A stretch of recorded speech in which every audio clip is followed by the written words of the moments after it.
everybody knows.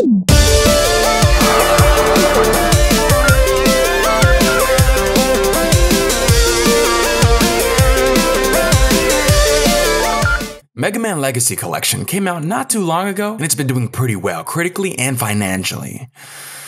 I didn't get it. But it's a decent collection title with 6 of some of the NES's best games. Now with art galleries and challenge trials out the wazoo, it's a good time. You may be wondering, PDR, why are you trying to sell me this game you never bought? Well, I'm not. Idiot. But I am trying to shake you up and get your attention because I got a point to make. Mega Man is about to make a comeback.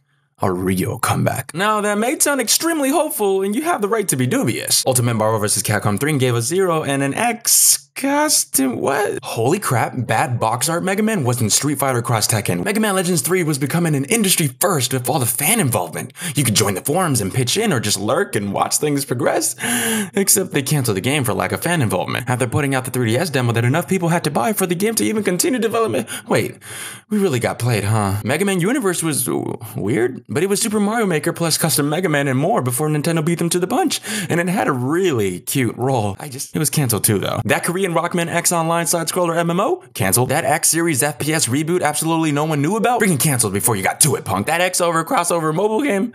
Capcom let it live for too long. But yes, I understand if you think Mega Man has absolutely no hope for a comeback. Capcom seems to be relegating the poor boy, to the same corner the Darkstalkers franchises and such are at. Shout out to the waifu Morrigan. Mori, I love ya, Lilith, please hold it down. Despite all the disinterest and neglect though, Mega Man has had a couple wins in recent times. First of all, the announcement of an Archie comic series about the classic games totally came out of nowhere. It's been having an amazing run, even crossing over with the Sonic comics and bringing people from the X series and just about everyone from the Sega and Capcom universes. Secondly, Nintendo gave us our Brawl Sonic moment right off the bat with the first trailer for Super Smash Bros. 4. This time, with the Blue Bomber people had been clamoring for. You can tell he was getting the love he needed. Thanks for nothing, Capcom. Down his walking animations, sound effects, and Jesus, I still live for this moment. Oh, he got one, Super Fighting Robot! Mega Man! Fighting to save the world! Lastly, there's been a Mega Man TV series in the works for a long time now, set for 2017. It's allegedly supposed to get the whole multimedia treatment, with games, toys, and hell, even vape No, that'd be terrible. Hey, do you even smoke? Man. So yes, when it comes to the W's, the boy Mega has been on his Khaled flow getting another one, and another one, but Capcom. Don't ever play yourself. Don't ever play yourself. Don't ever play yourself. Don't ever play yourself. Congratulations. You played yourself. Why did Mega Man start getting neglected in the first place? Well, it's hard to imagine nowadays, but back in the day, Capcom was pooping out multiple Muga Moons a year, with, funny enough, the Battle Network series, the one closest and dearest to my heart, being the prime and prize cash cow milk money thing. It's easy to forget that Mega Man at one point was being abused in a sense, and oversaturating the market. Star Force didn't become the Battle Network it was set out to be. Powered Up and Maverick Hunter were great remakes, but they didn't really get the money to roll in. Oh, Capcom even tried to do the whole retro 8-bit platformer trend back in the day, and went back to its roots with Mega Man 9, only to immediately discredit their successes with a thirsty and formulaic, great yet uninspired Mega Man 10. Capcom wasn't being careful, and no one cared about Mega Man anymore. The Blue Bomber's creative father, Keiji Inafune, left Capcom around the troubling Legends 3 days. All these L's started rolling in, and Capcom had to do a risky, terrible, but necessary move. They put the franchise to sleep for a while. But now it seems it's time for the comeback, and all the setup has been completed. Legacy Collection has reminded everyone how good and industry-defining the classic games were. At least the first 6. Dr. Wowie's cover all the energy immediately, Mega Man. Dr. Wowie. Friggin' stop. And with that cartoon in the works, it's undeniable that Capcom is prepping for a straight-up revival. And I'm pumped, guys. I clearly care about Mega Man, and although I was more of a fan then than I am now, I would like to become a diehard all over again. That's why I would like to talk about the future of Mega Man, and discuss exactly what could be done, should be done, and shouldn't be done at all. To begin, I'd like to go through all the franchise's sub-series and considering their story, gameplay, and economic success potential, in order of probability of getting revived, least to greatest. I'll do this because to a certain degree, most of the sub-series could come back and hypothetically thrive. It would just have to be done and managed carefully. 03 was already supposed to be the end for the series, so with 04 killing off the homie G0 and the point of ZX being that it's the next time we see Zero and all, there's nothing the story would allow you to do with the character at this point. And please, Capcom, don't put another X5 to X6. We don't need no, sight, got your neck, boy, I didn't die. I was just alive and behind this rock. That was my clone. No, the series is handled well, ended maturely, and doesn't need to be perturbed just because some fanboys are getting anxious. There's no need to get into the gameplay since that's basically what ZX is for. Surely the Zero series would do decent numbers. Decent. But coming out of nowhere with Mega Man 05 would be quite jarring. No one really liked that it was Battle Network's 3x3 formula, but just with one row, but I believe there was a lot of missing potential there. Unfortunately, at the time, it just didn't make sense why EXE could move all over, and our little EM Wave Boy from the future could only move left and right, and sometimes excuse me? Star Force 3 had just started to tap into deeper systems with the introduction of noise, essentially giving players styles, souls, and beast outs. I'm kinda curious as to how the series would flourish if it had Street Pass-esque functionality, taking the Brother Band thing to a whole new level. Hell, if Nintendo's social mobile efforts do take off, imagine what Brother Band could become if it latched onto that. In terms of the plot, this is where Star Force truly feels like it was punked. There's not a huge feeling of resolution, with plenty of loose ends all over. Wait, Gio's dad does come back. Damn it, his mom Hope was so fine I was trying to holler for real, you gotta admit. Hottest mom in the franchise overall, most deaf. Hope. Anyway, technically things do wrap up, but it's so random and odd how it happens. You can tell they just slapped some resolution to an open-ended game because Capcom was trying to close up shop fast. I still say there's more, plenty more lore to be explored.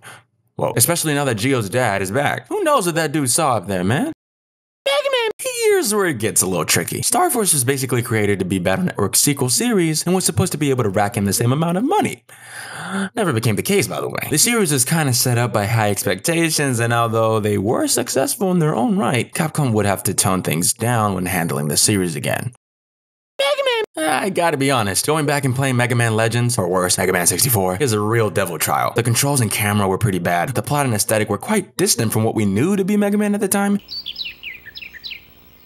This looks pretty bad. I don't know, bro. That booty's looking good to me. And really, it was just Capcom's attempt at a Super Mario 64 and not really actually doing it. Look, 3D games weren't really understood back then, so cut them some slack. Legends 3 on 3DS looked like it was going to be able to fix a lot of things, since plenty of mechanics had already been figured out by the industry at this point. I'm really interested in what an open world Legends game would look like today, with an entire open world above ground and then an entire other world underground. It'd make for some pretty dope Metroid Prime-esque situations and could lead to fresh, new gameplay scenarios with digging as an actual mechanic. Can you imagine digging up and then down and finding new places here and about? Like, whoa. Are you kidding me? If Star Force left you feeling like, well, I guess they did fix it, you must be crying yourself to sleep every night you remember our homie G Volna is still stuck on the damn moon. Seriously, Legends is one of the most important sub-series when it comes to the lore because it happens to take place in the main timeline, unlike Battle Network and Star Force, and is set thousands of years after ZX. It'd be beautiful to get a game where more things from the past started to become unearthed, no pun intended, so we could all have our minds blown along with Volna when he realizes there are many men of the Mega variety before him. Oh boy. Inverse to the story situation relative to the Star Force series, Legend is actually in a worse place when it comes to bringing in money. The two games made modest money really, and considering how the 3DS demo for Legends 3 was supposed to be some sort of gauge of how many would buy a sequel title, no, it wasn't free, hence why I bring it up. It seems like the sub-series is still pretty niche. I'm sure Legends 3 would be a great game, but it wouldn't be till Legends 4 that we'd see some sort of economic success. Look, I just want to see my waifu roll again, okay? Finally. The games of my youth. I love this sub-series, you don't even know. I was deep into the community back in the day, on every single forum you can imagine, and even spent some time developing a now cancelled fan game. Check it out. Yeah, it looks dope, huh? Links and stuff below. Anyway, I do want to be fair and set aside my bias on this one for sure. I feel like Battle Network really stopped innovating on itself around 4-ish. Although not my favorite, 3 was probably the best title, and although literally my least favorite, friggin' play how many times, bro? 4 was important because of how it introduced Double Souls, Dark Chips, and most significantly, the emotion window. 5, although my favorite, just did the same thing again, but with Dark Souls. And 6 literally just decided to make the game the easiest it had ever been. And to add insult to injury, it made souls into crosses. It introduced the Beast Out and Beast Over mechanic, whatever. I hope this wasn't a sign of the mechanics well being dried up, but I'm down for another game-changing addition like the emotion window. And I think everyone really wants to see that Battle Network MMO happen one day. Please, Capcom, make me a happy boy. Nintendo won't do it with Pokemon, but I really want to be able to play and roleplay as Metal Man's operator Tamako's boyfriend. Thank you. Wait, story? Yeah, I know they wrapped it up with 6 and completely let everyone in as to what would happen for the next several years. So what?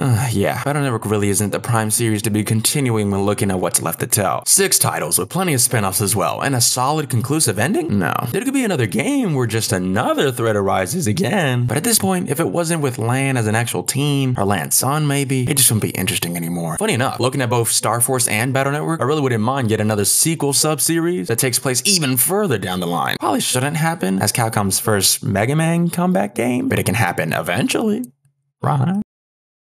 Well, you gotta hand it to the Battle Network series. It truly did tap into a market that had absolutely nothing to do with Mega Man, and surely did bring in the money. I believe that whole card trading market still exists, but it's also a market where the kids need something that feels new and fresh. We're no longer that impressive PETs when iPhone 6s do pretty much everything and more. Except I have no idea if Siri's really hot or if she can clean my PC from viruses, either go further down the timeline or bank on an idea that could easily sell, like the aforementioned mobile/Street Pass thing or the MMO concept. We cannot forget that this was also the series that drove Mega Man into the ground to some effect, so if it's part of the comeback, it'd need to be the most fresh.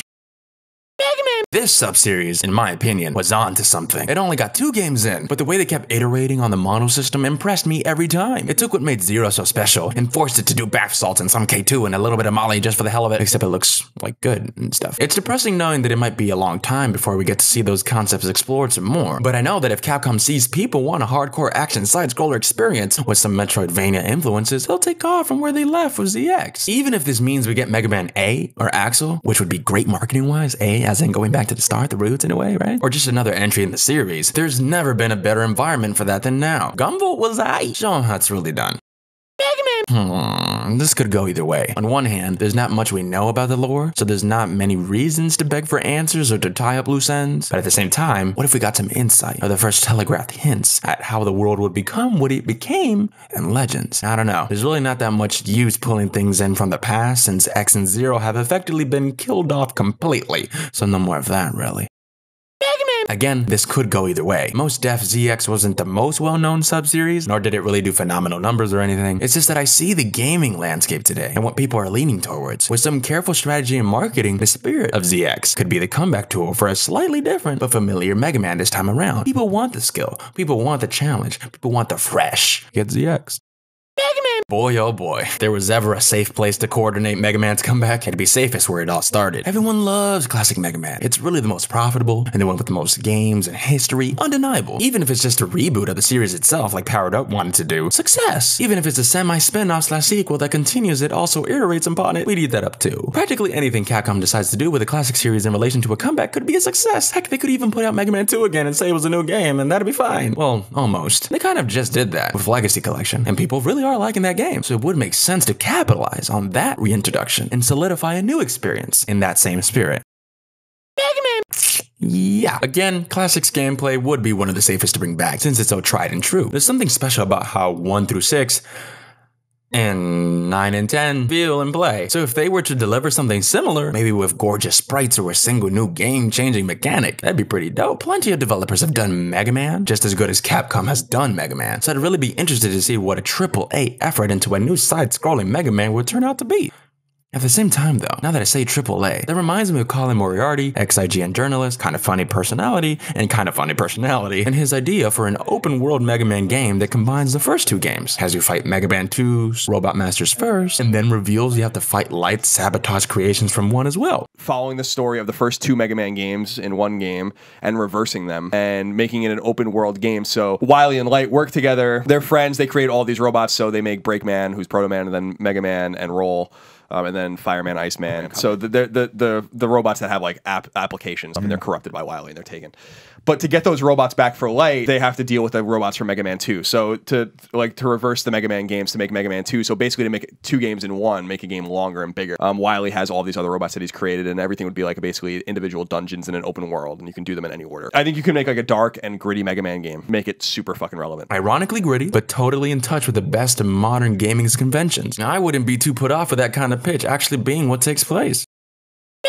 Funny enough, I really don't care about Classics narrative. I don't know if anyone ever was supposed to care to begin with. Part of Moriarty's reboot concept was that the whole misunderstanding of Dr. Wily would be fleshed out and humanized some more. And honestly, I'd be down for that. But I also don't see that being Capcom's first worry. If anything, they'll keep it lighthearted and simple yet again. In fact, I'll say it now. Don't expect that Classic to X tie-in game anytime soon. Especially now that Rockman Online or whatever was canned. And Ifune has said before that he had no interest in seeing the Classic series manifest that lore at all. And surely people at Capcom feel the same.